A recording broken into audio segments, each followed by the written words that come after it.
So now we're going to talk about how objects are built and then thrown away. And this is, again, something that's been happening all along. Most of the time we build variables, you say x equals hello world, that sort of makes an object. And then when the program ends, all the variables get thrown away. Sometimes you can be a little more explicit. We have terms that we use to describe this. We call it constructor or construction, of taking the template, which is like a pattern, and then building it. And then that's construction, and then throwing that away and making the memory available for the rest of the program is the moment of destruction.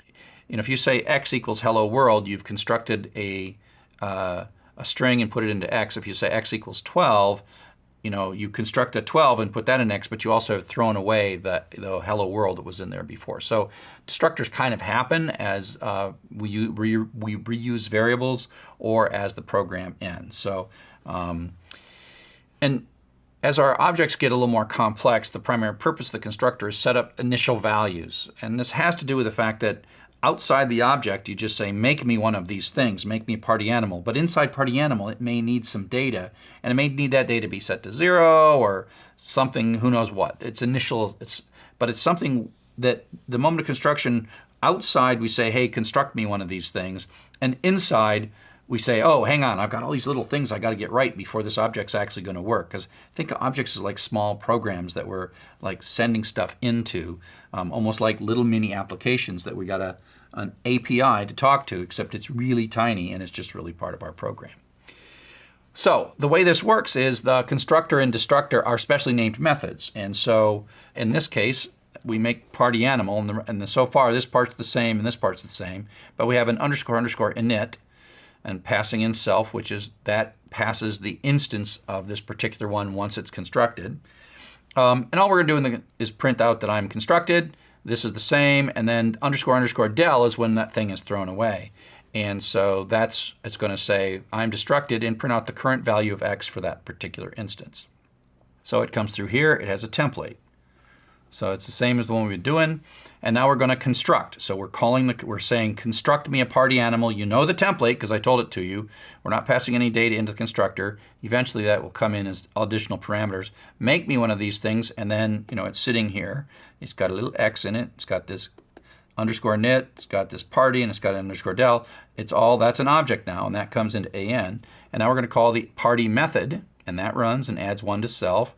But at the moment of construction, it prints out this construction message. Then at the moment of calling that method, it says so far 1, and then so far 2. Now this is kind of like inside this an, there's an x that's got 1, and then it changes to 2. We out here have no responsibility for this x. The person who built this had made the x, and we just get one for free because it's part of the template. Now, we're going to destruct this by saying, oh, an equals 42. So the way to think about this is an sort of points to this object, and then we say an equals 42. It makes a new 42, and then an points to that, and this is thrown away, and then this is thrown away. And the moment, that's the destructor moment. And so in this line of code, it's going to say, before we throw this away, you've got a registered destructor, call the destructor. So in this line of code, you see the end, the last thing that comes out of this object is I am being destructed and my last value of x was 2. And so then this is thrown away and can be reused, and then 42 is there, and then we print out and contains 42. So the end of the program, this doesn't have a destructor because we don't have a print statement inside of an integer class because we didn't make the integer class, but all things are destructed at the end too. And so if there was a thing, you could see a destructed message after the end of the program, because that's where all the objects eventually are thrown away and put back so that the memory is available for other things. So the constructor is the moment we ask to say, make me one of these things, and the destructor is if you reassign the variable or if the program ends, then all the destructors get called. So the constructor is a special block of statements that are called at the moment of object creation. Now we're going to talk about what happens when you have more than one instance. We've made a template, and then we've stamped out effectively one cookie and put it in a variable. But now we're going to do more than one. And the key thing to start to realize is that the template is sort of replicated multiple times. And then each one can have a different color frosting on it. And so there are instances of cookies, and they can have things like frosting color that changes. And so each of the instances has their own set of variables. So it's not a class variable, it's an instance variable. And so here we have our party animal. And so it's going to be pretty much the same as what we've been doing. We have a variable x, we have an internal variable named name, and again, this is on the inside. We aren't worried about this out here in the main program, but they're defining for themselves a structure. And we're going to have a constructor parameter. So the self is the instance itself, which points to the under construction instance, and then z is this parameter. So we're going to take the z that comes in on the parameter and stick it into the name inside the object, and then print out that we've been constructed, and on and on. So that's what's going on. That's how the constructor works. We don't have a destructor in this particular one. And so as this code runs, this code sort of creates the template, then says make me a party animal, and I want that to be with the Sally as the parameter, and so Sally ends up in here, and then s, our variable s, points at that object. And then we're going to call, by the way, and x starts out at 0 through the constructor, because the constructor sets up x to be 0 and then sets self.name to be whatever this parameter is.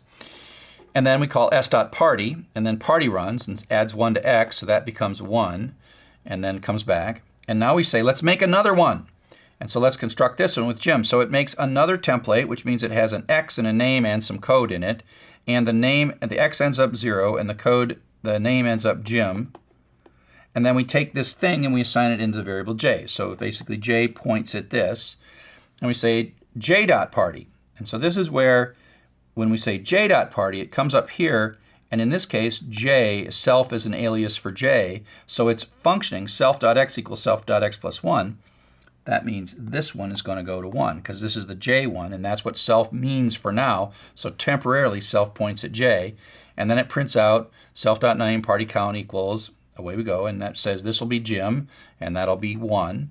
And now we've still got s pointing to this, and so we can call s.party, and this time this is an alias to s, so self points to this guy now, and so self.x equals self.x plus 1 means this x is going to get incremented. So these are two x's, two names, but they're sort of independently stored in each of those objects. And so these are two independent instances. The key here is instances, and that's because we minted or caused to be constructed two party animals and then had them in separate variables. And so simultaneously, each one of them has all the internal structure that they need. Now, this isn't a very useful example. Think of this as, you got a bunch of strings, and one in X, and one in line, and one in Z, and one in this, and one in name and email. And they're all strings with data inside of them. And so the variable names kind of are pointing at the objects that have all the data within them.